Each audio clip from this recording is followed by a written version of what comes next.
Ladies and gentlemen, thank you so very much for tuning in. Kameshwari Kate, thank you for starting off to my super chat. I can't do this without you, ladies and gentlemen. I don't have $20 million in venture capital funding like some people. And so your super chat is so important for me to do these live streams. Kristen, Faith, Tomas, everyone here, Eric, thanks everybody. Kevin, hello. Thank you, everybody, for tuning in, and we have a lot to talk about. Please also go ahead and subscribe, not only to this channel, we are actually very close to 198,000 subs, people, but we're growing, and we're almost at 200,000 subs on a very uplifting channel that will really brighten your day.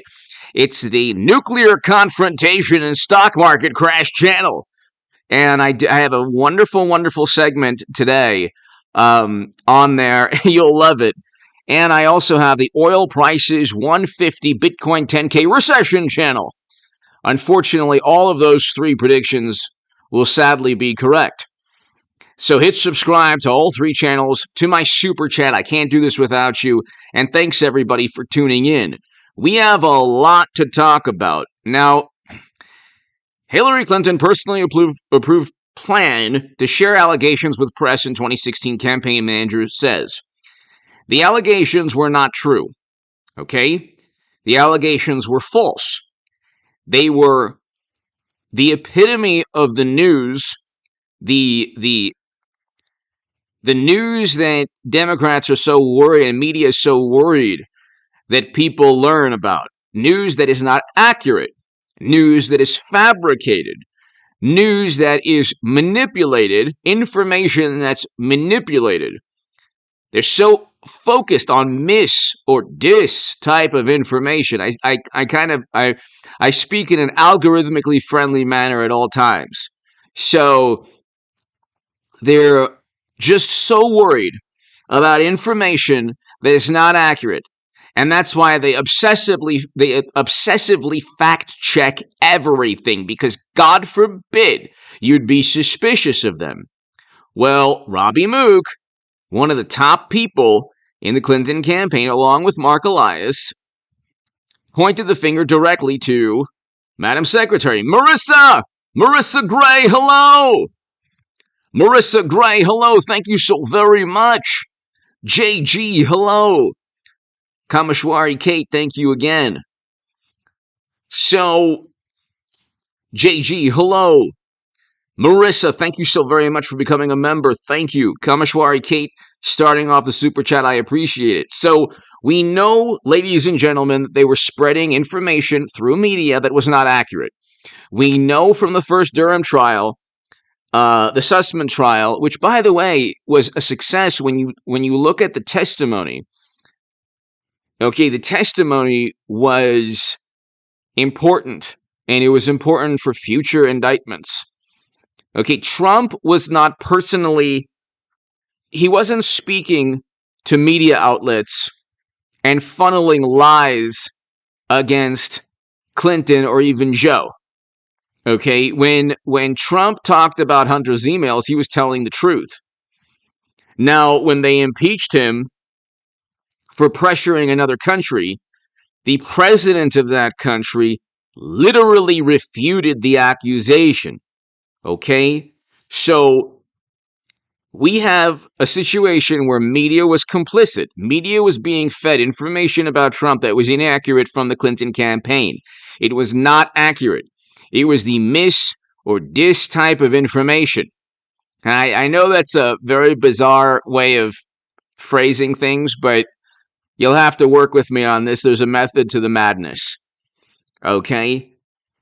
There's a method to the madness, ladies and gentlemen. Lisa, Cindy, hello. Diana, hello. Everyone here, hello. Kevin, hello.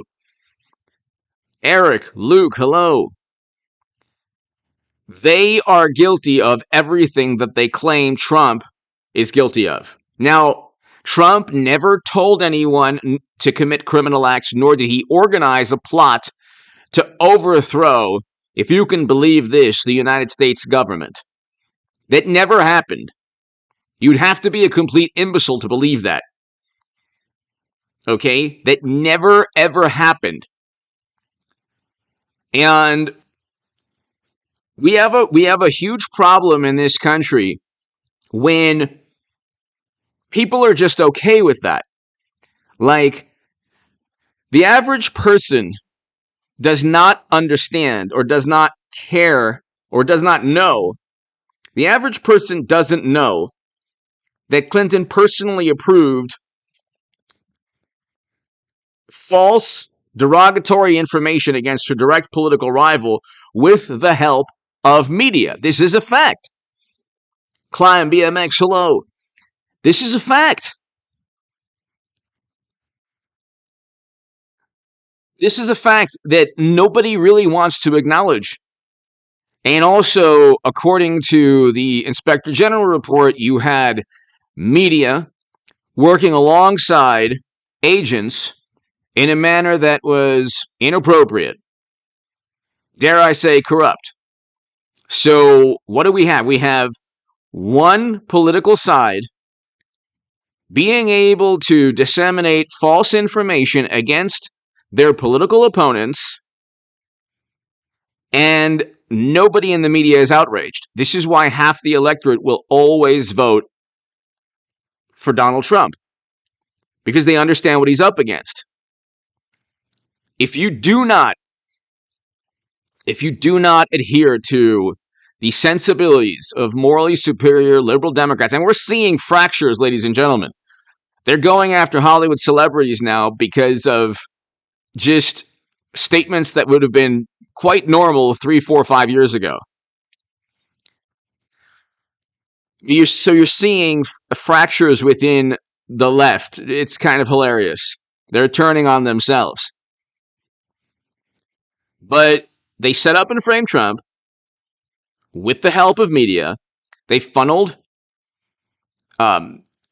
bogus investigations, inaccurate, fabricated data into government agencies and got those government agencies to investigate Trump under the thinnest of suspicions.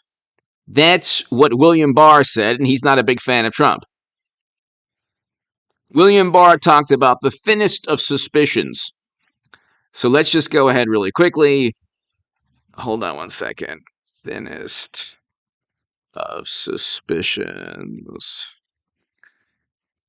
Imagine if you can go and investigate your direct political rival by infiltrating government agencies. Here you go. Statement on Inspector General's report of FICE applications. So here you have, this was in 2019. The Inspector General's report now makes it clear that the Bureau launched an intrusive investigation of a U.S. presidential campaign on the thinnest of suspicions that, in my view, were insufficient to justify the steps taken. This is why people vote for Trump, because they know he was set up and framed. This is from the Attorney General of the United States of America. I understand that William Barr wasn't fantastic in every way, but he was very good in that he started the Mueller probe. Jeff Sessions, the worst Attorney General of all time, my God almighty. And if you read this, it's actually pretty profound and accurate. The Inspector General's report now makes it clear the Bureau launched an intrusive investigation of a U.S. presidential campaign on the thinnest of suspicions that, in my view, were insufficient to justify the steps taken. We learned that from the dissemination of false information from Clinton to media. And by the way, she's going to run again. I can't wait. I want a Hillary Trump 2024. And the Durham probe will expand. It'll expand because you can't simply get away with setting up an incoming candidate. And there's nothing that they have on Trump.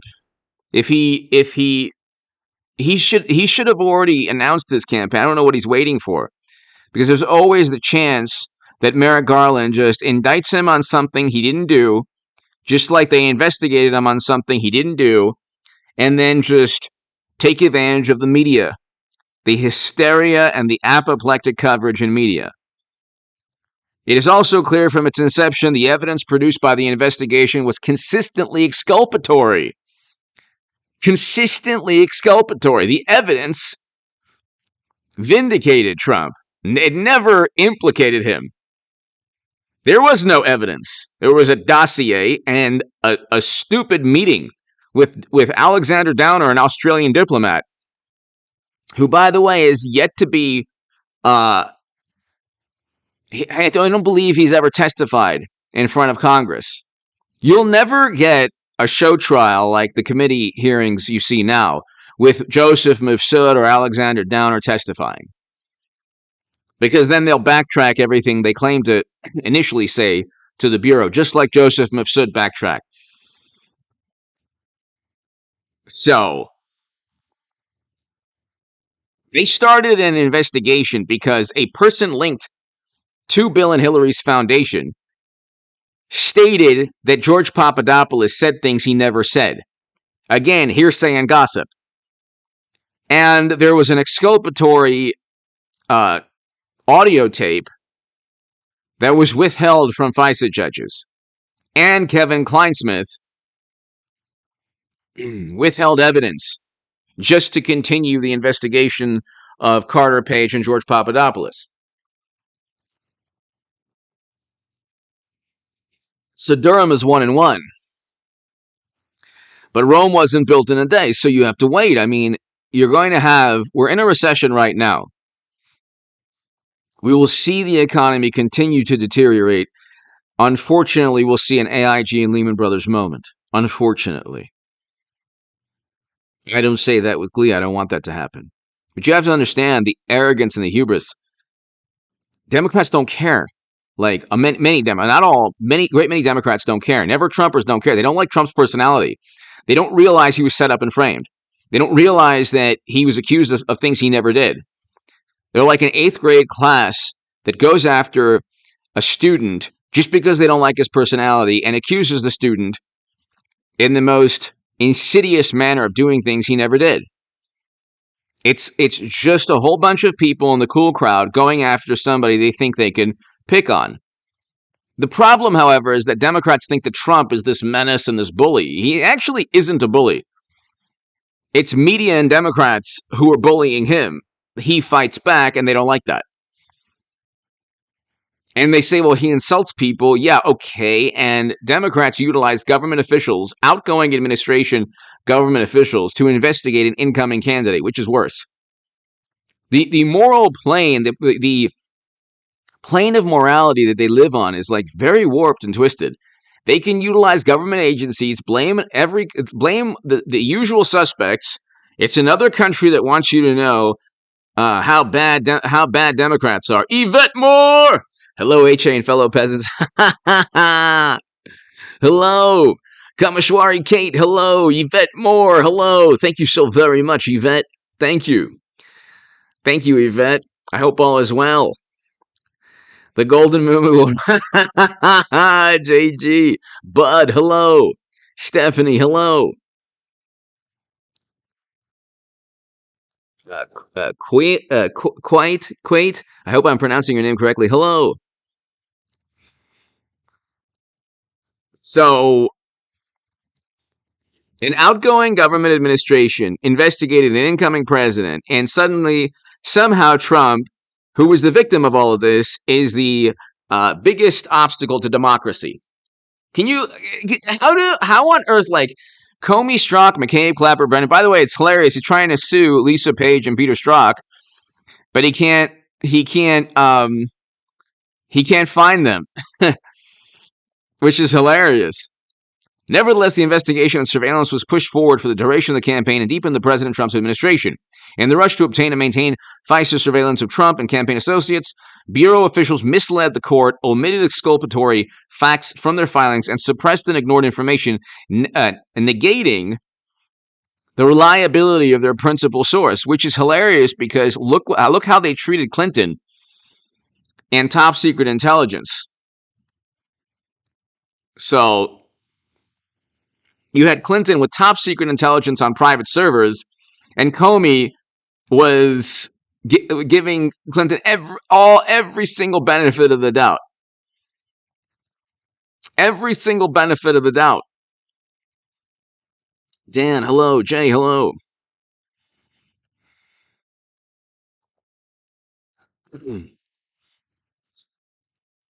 So could you imagine if there was when there's a story about Trump in a Moscow hotel room, it's it's uncorroborated allegation.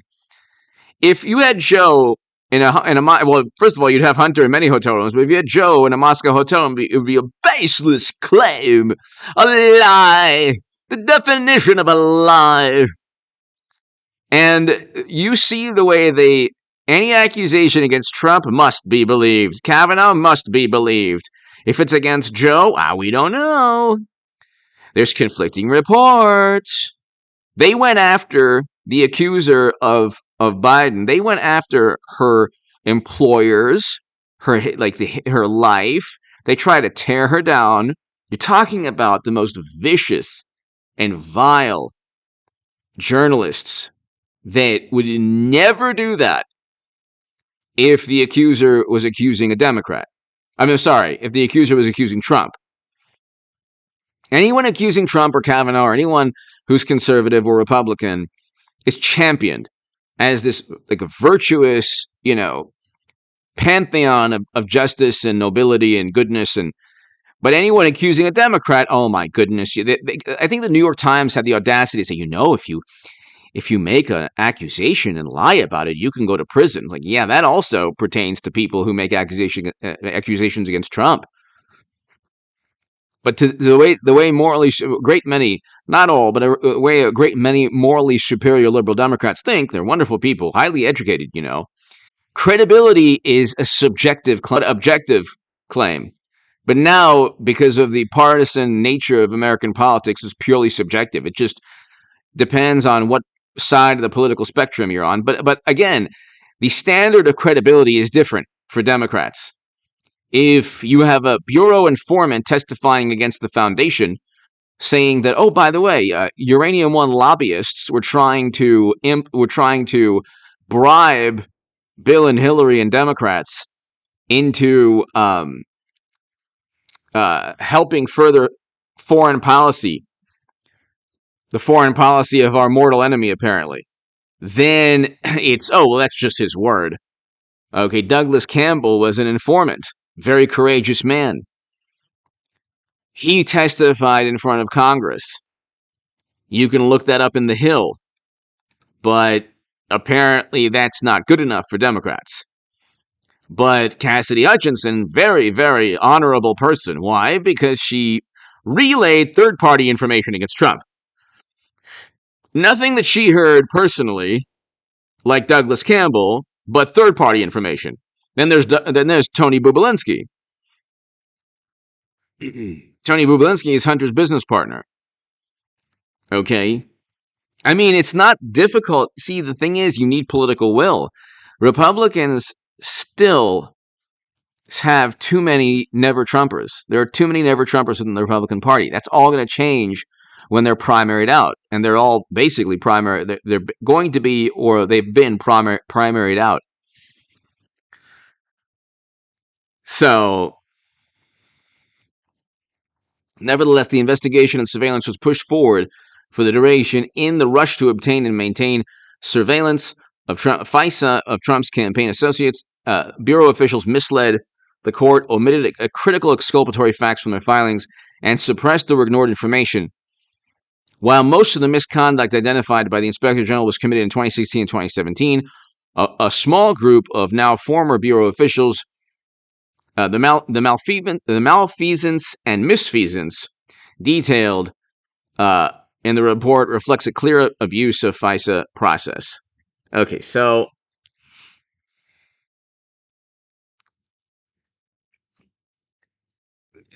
you're not going to get Rome wasn't built in a day. So you need, ladies and gentlemen, exactly, it was just yoga. You need Trump Republicans in the House and the Senate. You will get them in the House and the Senate. So you'll get them in the House and Senate. The Senate will um, become Republican, and if it doesn't, it'll be very bizarre. That'll be very, very bizarre. But um, you're looking, ladies and gentlemen, at a sea change in American politics. So everything's going to change. And I mean, you have a recession right now, and we're in a recession.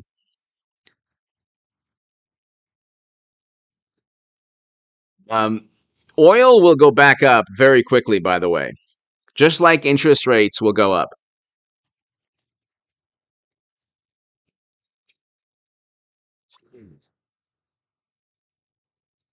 Politico reports recession talk surges from Washington to Wall Street despite Biden's reassurances. You have to understand, imagine media's reaction if we had a recession under Trump. Imagine.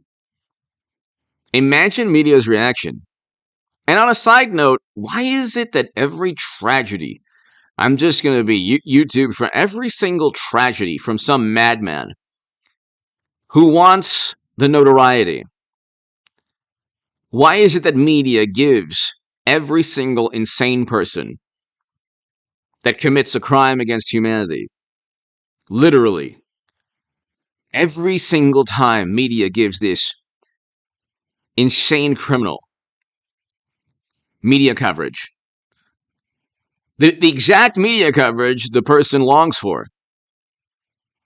You have very demented, deranged, insidious, diabolical, nefarious people out there. And then the Democrats say, why don't other countries have you seen the news lately? Yes, other countries it's taking place, despite the laws. But you have, like, these people, the only goal in life is they have no sense of like, one of the reasons almost certainly people commit such atrocity is that they have nothing in they feel that their only impact on this world is to make it worse, is to inflict as much harm and chaos and sadness and sorrow as possible. And in doing so, they also long for the media coverage.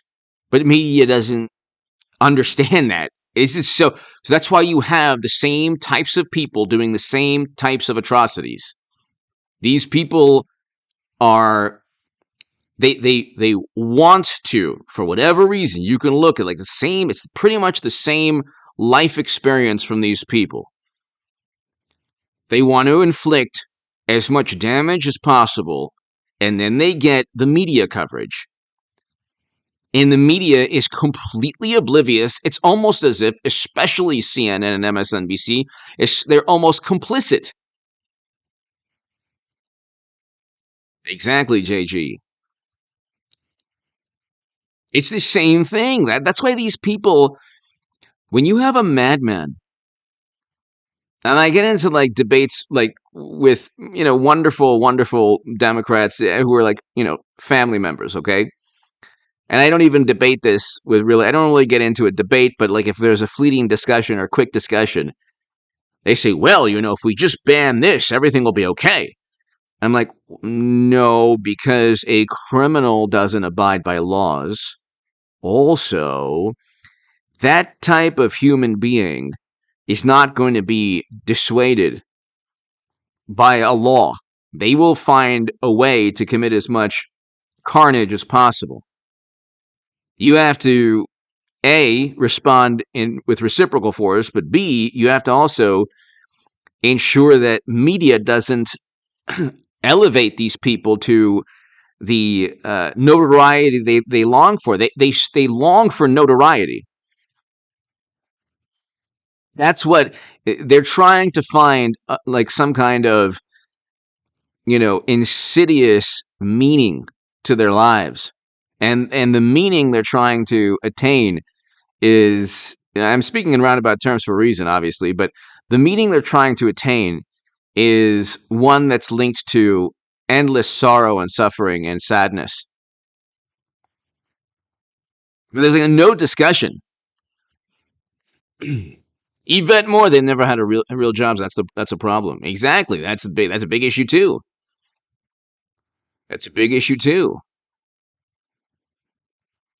Yvette Moore, thank you so very much, by the way, for being a member for so long. Thank you, Yvette. Thank you so much. Also for being part of Patreon. I appreciate that very much. Thank you. Marissa, thank you. Yvette, thank you. Everybody here, thank you. But it's like you don't ever get like a discussion of like you have Democratic politicians, they just these things are taking place in blue states. Okay? They're taking place in areas where there are laws. The criminals do not care though. They don't care. And that's the thing. It's all image. Part of the problem with American politics, and it's not just these atrocities that media is doing the opposite of what it should do pertaining to covering these maniacs. But it's like none of the liberal policies or ideology, like there isn't any liberal solution to any of these things. There just isn't. It's happening in blue states. We have a recession now. Could you imagine if Trump presided over a recession? Imagine that. Imagine that for a moment. The hysteria. Imagine the hysteria of media reacting to Trump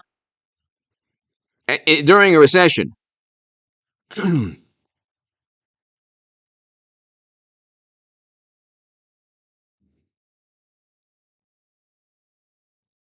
And then you have, let's just see here really quickly, it's 100% their fault we're heading into a recession. This is an article by the American Petroleum Institute. The experts, by the way, if you want to talk about experts on the oil and gas industry, aren't we supposed to trust the experts? President Mashed Potato Brains came in wanting to save the planet, and his policies then were so abysmal he had to immediately reverse course, do a 180. But here, drilling down on federal leasing facts. EPI welcomed a recent announcement by the Department of the Interior had resumed its planning for oil and gas development. That department eventually approved 2 liquefied natural gas export permits.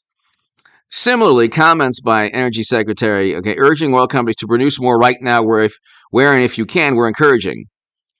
Both other comments, even some by the president, need a reality check. This month, the president has denied that his policies were holding back domestic energy production, asserted that oil companies are sitting on 9,000 drilling permits, claimed that only a tiny fraction of oil comes from federal property, which is not true, and said that mixed policy signals don't chill investment in oil and gas as energy needs grow. Below are some facts and realities to counter this misleading spin. Where's the Washington Post calling Biden's claims lies, absolute lies? Where's the running tally? Exactly. As far as they concern, it's Trump's recession. I mean, they're so in their own worlds. Like they would never ever admit that they're at fault. But here, spin early interference. The administration discourages production of natural gas and oil, starting with its first moments in power. On day one, the president signed an executive order to impose a temporary moratorium on oil and gas leasing activity in the Arctic National Wildlife Refuge, withdrew offshore areas in Arctic waters and the Bering Sea from oil and gas drilling, and revoked the permit for the Keystone XL pipeline. Obstacles escalate. Days later, the administration acted to indefinitely pause all new oil and gas lease sales on federal lands and offshore waters, immediately restricting the industry's ability to explore and invest in new areas. This would not happen under Trump. End of story. If you say, well, it's the environment, you want to save the planet, then own it. Then say the high gas prices are worth it. That's an actual legitimate argument, because you'd be telling the truth. nobody would be on board with it, but it's an actual honest argument. But they don't do that. They always want to have their cake and eat it too. Their policies don't work, but then when their policies don't work because they implemented the wrong thing at the wrong time, it has to be someone else's fault. So, days later, the administration acted to indefinitely pause all new oil and gas lease sales on federal lands and offshore waters, immediately restricting the industry's opportunities to explore and invest in new areas. Unhelpful rhetoric. Even where the administration hasn't blocked federal leases, it has been an unwilling partner, openly admitting that the sales are not aligned with their policies. Spin. Only 10% comes from federal land. Reality. Language tricks. Note the administration's misdirection here. See, this is not part of the Washington Post's running tally of lies. Okay? It's not part of the running tally because guess what? They don't have a running tally of lies with Biden. It was only Trump because, Trump lied so much. Like, no, that's not the truth. The truth is that you back the Democratic Party, and you're not going to judge them in the same manner you judge Trump. You're not going to slice and dice words and the meanings and the semantics of words and phrases. You're not going to say that Biden has embellished or engaged in hyperbole or outright lied, but you will do that with Trump. And then the lies are completely different. Like one side lies about Hunter's emails and private servers, and then Trump might have lied about his crowd size. Like that is not like, look at the types of lies. And then it just goes to personality. Oh my God, his personality. Oh. Like, well, mashed potato brains isn't winning any personality contests, so it's like, but here, the truth, oil production from federal lands and waters provides 24% of total U.S. production. Additionally, natural gas production from federal lands and waters is approximately 11% of U.S. Natural gas production. Size and scale. To put data in perspective, if U.S. federal lands waters was treated as its own country, 2.67 million barrels of oil produced daily in 2019 would have made it the 11th largest daily oil producer in the world. So Biden actually halted essentially production from if you want to look at it that way, from the 11th largest daily oil producer in the world. And then, if you can believe this, then he says it's the oil company's fault. Okay?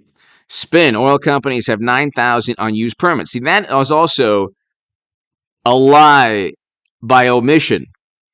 See, what CNN does and what the Democratic Party does oftentimes, the Republicans do it too, but not to the extent of Democrats nowadays. It's a lie by omission. So they'll say, well, you have 9,000 permits. What's the problem? It's like, well, here's the problem. Necessary perspective. There are currently nearly 100,000 producing wells on federal lands. And the 9,000 permits awaiting a process to start exploration of future production are a small fraction of the overall federal well count. Lengthy process. Wells and leases are not like faucets and spigots. It takes months for new wells to start producing, and it can take more than 5 years for some fields to go from discovery to production, thanks in part to regulatory and legal hurdles on the way. For example, there are 4,621 permits to drill awaiting approval by the Department of Interior's Bureau of Land Management, and thousands of leases are held up in litigation by environmental groups. So there you go. Higher success rate. Despite attempt to portray the industry as stockpiling unused permits, a greater share of federal leases are producing oil and gas than at any other time in the past 2 decades. Red tape. Meanwhile, the chart below shows that a record percentage of onshore federal leases producing oil and gas, with a record percentage of onshore federal leases producing oil and gas, the Biden administration is slowing the pace of drilling permit approvals. The amount of permits approved by the Bureau of Land Management for natural gas and oil wells in January plunged 85% compared to approvals in April of 2020. Again, things that wouldn't happen under Trump. Policy matters. Like other sectors, the U.S. oil and gas industry is still recovering from production shocks. Okay, and these production shocks, by the way, were the fault of, let's see. And Biden was literally accused of doing that thing, whereas Trump was never accused of doing that thing. Isn't that funny how the truth, when you have the truth come out where someone is literally accusing Biden of that horrible thing. So, like, Democrats say, oh, well, look at the hot mic. It's like, okay, look at the accusation from an actual human being. The accusation against Biden was exactly what the hot mic was saying, and they care more about the hot mic than the actual accusation. And by the way, it's very difficult to go back in time and have someone talk about the accusation on a Larry King episode. So talk about credibility. But here, policy matters. Observers have noted a reduction in industry capital expenditures about 25%. But since taking office, the administration has sent many negative signals to investors about oil and gas development. The uncertainty caused by federal policy has frozen investments, according to Goldman Sachs. So there you go. There you go. I mean, it is pretty clear that it's his policies. It's pretty clear that it's his policies. What they want to do is they want to make it impossible for the oil and gas industry to operate. Media doesn't point the finger at Democrats. They always point the finger at Trump. Like, it is more difficult to explain to the average voter on the left that Biden's policies caused the recession and high gas prices than it is to explain to them. Like, they have an easier time believing that Trump threw his dinner at the wall. We're talking about, like, they would rather gravitate towards rumors and hearsay and gossip. Trump knew the supporters were armed. How do you know he knew anything? But here are like 10, 20 different policies from Biden's administration that made it more difficult for the oil and gas industry to operate, which, by the way, is like, that's what they want. That is what Democrats wanted. They wanted to make it difficult for oil and gas to operate.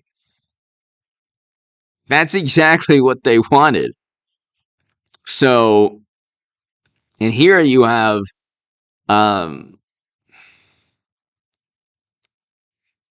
it won't go back to $65 because you have a supply issue and you have sanctions with the second largest oil producer against the second largest oil producer in the world. JP Morgan, 300. I have a segment on the oil prices to 150 channel. It'll definitely go past 150. Okay? Definitely go past 150. But here, oil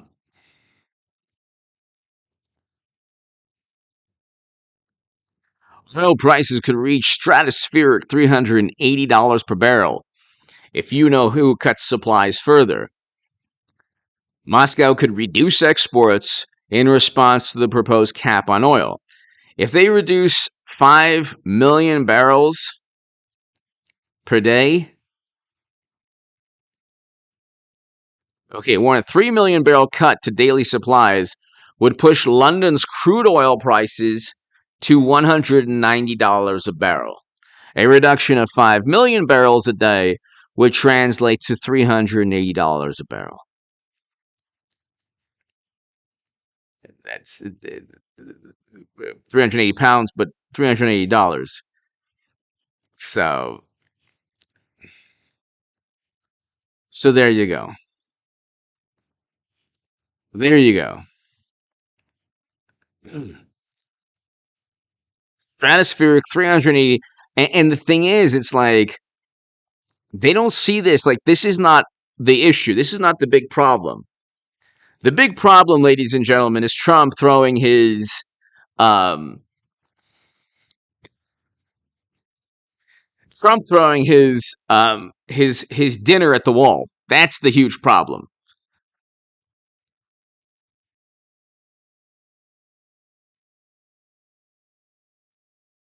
So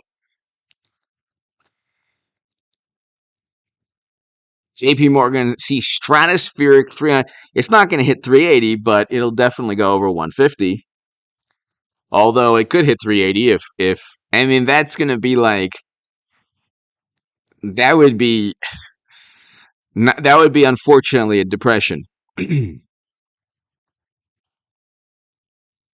Natural gas soars 700%. Why don't we just go ahead here? Natural gas soars 700%. Go ahead and implement the Green New Deal now. Just ban fracking now. And I wanted to ban fracking when I was on the left. I was like, oh yeah, ban fracking. I didn't even realize. I didn't even think. You don't even think. You're just like it's moral. They think it's like they think these things are moral, but then there's so much immorality when you ruin people's lives economically. They don't see that. Like trust me, very few people were more of a Bernie Sanders supporter than I was in media. Actually, nobody was. I was the biggest Bernie booster on the internet, according to the Huffington Post. I can tell you that most Bernie Sanders supporters are good people, wonderful people. They don't really care about prices increasing in terms of oil and gas. They don't make the connection between high gas prices and inflation and poverty. They don't see that as a direct line between high gas prices and poverty. They just don't get it. They don't get it. Shortages of the fuel are rippling throughout the globe. Recession and further wave of inflation. It's only going to get worse. Oh, fantastic. Why? No! Lord.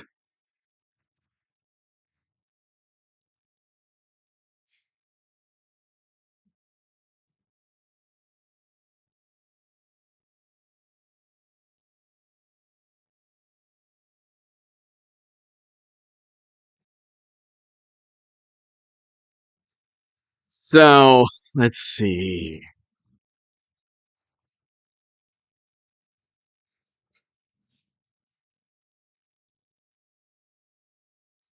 U.S. may be in a recession. It's already in a recession. It's already in a recession. So,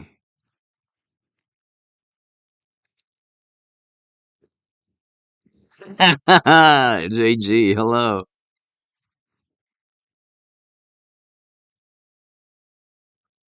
Let's see here. U.S. may be in a recession. It is in a recession, unfortunately. We are in a recession, unfortunately. The Federal Reserve's key gauge for tracking U.S. economic activity currently estimates that gross domestic product shrank in the second quarter, even more than the first. So we're down.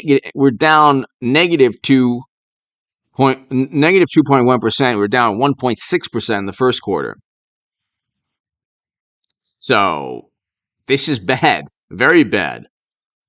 And these are not economists like Powell and Yellen. They're politicians. You're supposed to have economists running the Federal Reserve, not politicians. American, hello, I wish I could give more. No, thank you. I appreciate just you being here, but I'd rather give you a little when I can than nothing at all. Slow drip than a waterfall. Thank you so very much, American girl. Greatly appreciated. Just having you here is fantastic, and I appreciate your support. Thank you so much. Thank you so much, American girl. Thank you. I appreciate your support. Thank you. Thank you. To my super chat, thank you. Thank you, American girl. Very kind of you. Appreciate it. So we are in a recession right now. And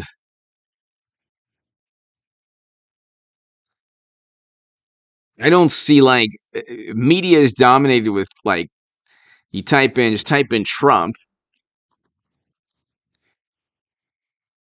Let's see.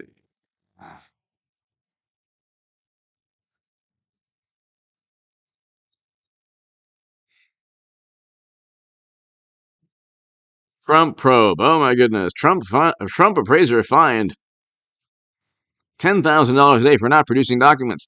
These are the same people, by the way, who say that Trump went after political opponents. That's all they do is go after political opponents. That's just all they do.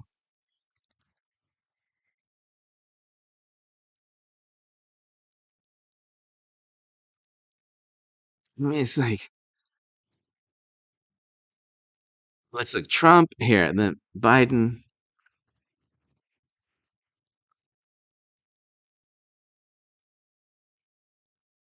Let's see.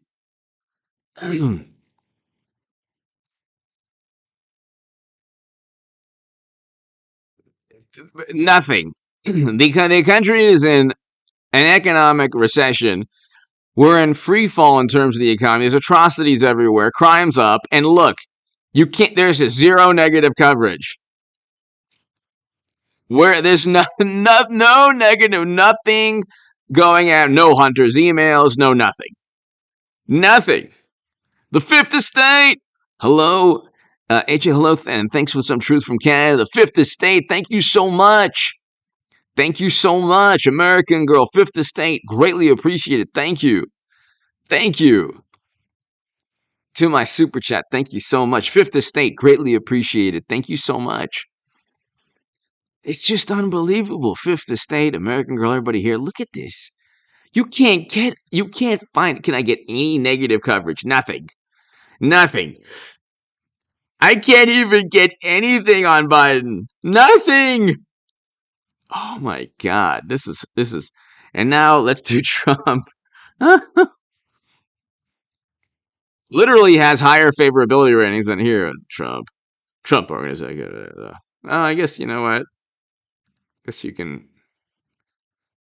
Well, maybe things are getting better. Actually, maybe media is turning. Look at that. Look at that, ladies and gentlemen. Fifth Estate. Thank you. Look at that, ladies and gentlemen.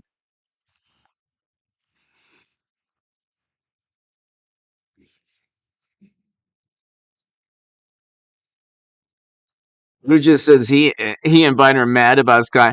Claims oil executives are happy. It's like it's not going to work when your policies are the like directly causing all of this. Now he's going after gas stations. Now the Biden's trying to pressure big refiners. We have a shortage of refineries to boost gas. It has to be their fault. It's like you did everything the opposite. Yvette Moore. Yvette, thank you. Gotta go stay sane. Oh, thank you, Yvette. Thank you so very, very much. Have a wonderful day, Yvette. Thank you. Thank you so very much for all your support. It is greatly appreciated. It is greatly appreciated.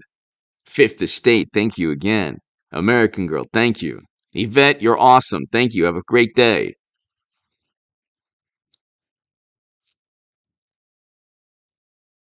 So, this is hilarious. US will face high prices as long as it takes. Like, you're literally telling the world you just want that horrible, horrible geopolitical nightmare to go on forever. God forbid they negotiate a deal, a peace treaty, or something. God forbid.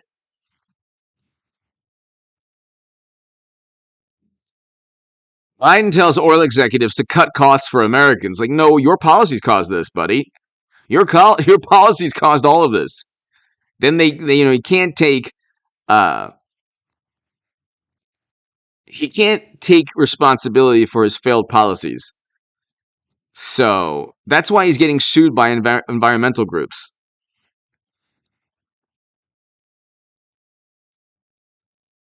You have a situation where it's like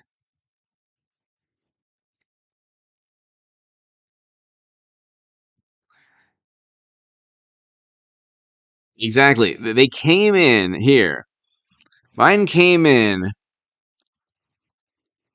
Executive order.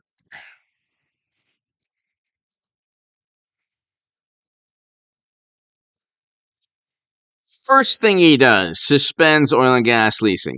First thing he does. Okay, first thing he does. And then he's blaming the oil and gas companies.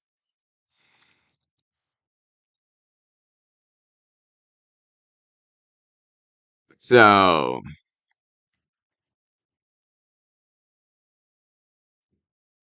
and then now it's Biden's urgent moves on gas prices collide with lofty climate change goals. It's like, well, he had no actual policies. Policy was pandering to climate change activists.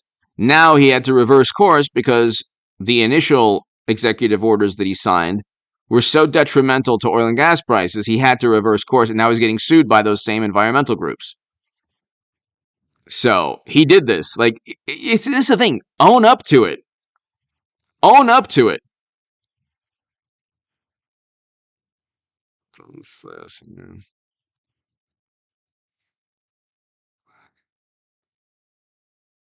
Biden's energy policies regulation dramatically affecting U.S. energy costs after first year.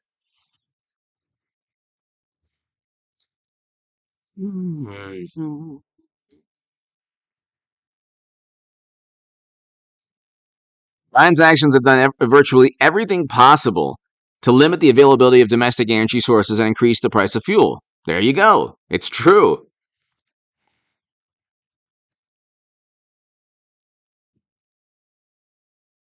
He really did everything possible to make it more difficult for oil and gas to operate.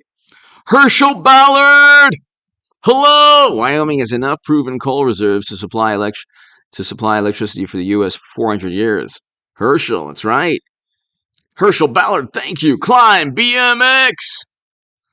Climb BMX, thank you. Herschel, we have so many natural resources. Utah does, especially. Herschel, thank you so very, very much. This wouldn't happen under Trump. Climb BMX, thank you again. Very, very kind of you. Climb BMX, Herschel. Hope all is well. Climb BMX, thank you. Hope all is well, Herschel Ballard. I mean, his policies are horrendous. That's all they care about are policy. They're all like, so they're such wonky policy advocates.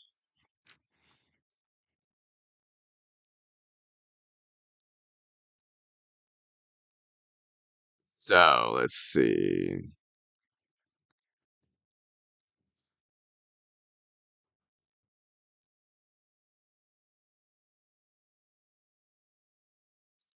Let's see here. All states would be harmed by declining exploration and production due to lower royalties, as well as the impact of oil field service sector and related industries. In general, the leasing ban on public lands would drive more investors to private and state lands. This was last year. Okay, so all of his policies have been horrendous for the oil and gas industry, which is why we have high gas prices. But see, if they were just honest and they said, well, this is what has to happen to save the planet. Notice how they don't go that route. Notice how they don't go to, well, hey, we're saving the planet.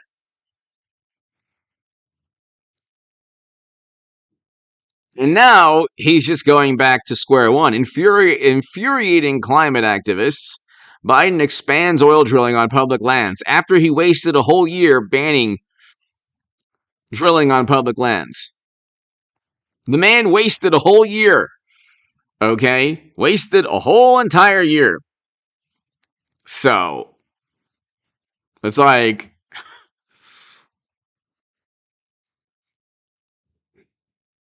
he wasted an entire year, and, you know,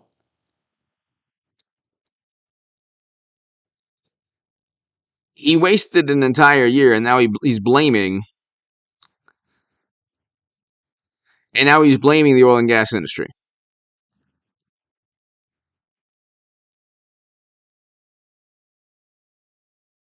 Let's see here.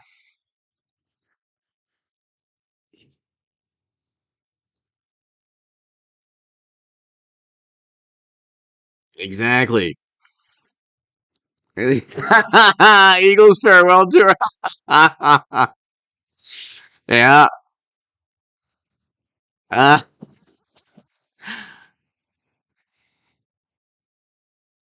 and then you have like, I mean, here's the thing, like when you have the entire media, when you have all of media, use the word downplaying the here we have nothing nothing explains how dysfunctional media is. Biden's shift from climate to oil rattles Greens. It it is the exact reason we have one of the top reasons we have a recession. None of this would take place with Trump. Okay, we wouldn't have had all of these problems with Trump. But see, they don't care.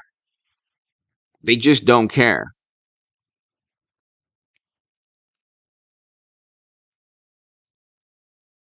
And we'll go 4 more minutes, ladies and gentlemen, and then we'll take it. We'll end the live stream. It's been fantastic. He started with addressing climate change. Okay. Then what he did, because the executive orders did not work out, they did not work out. What he did then was reverse course. And now we have a recession. And interestingly enough, oil prices are going to go up. You know, it's not like when they say, well, you know, usually a recession, oil prices go down because demand goes down. But demand is going to stay at a certain level because supply is so low. When supply is low, demand increases. So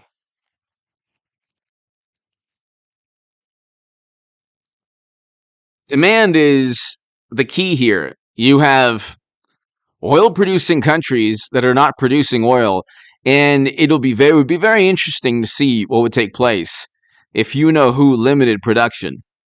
Could you imagine? Could you imagine? I mean,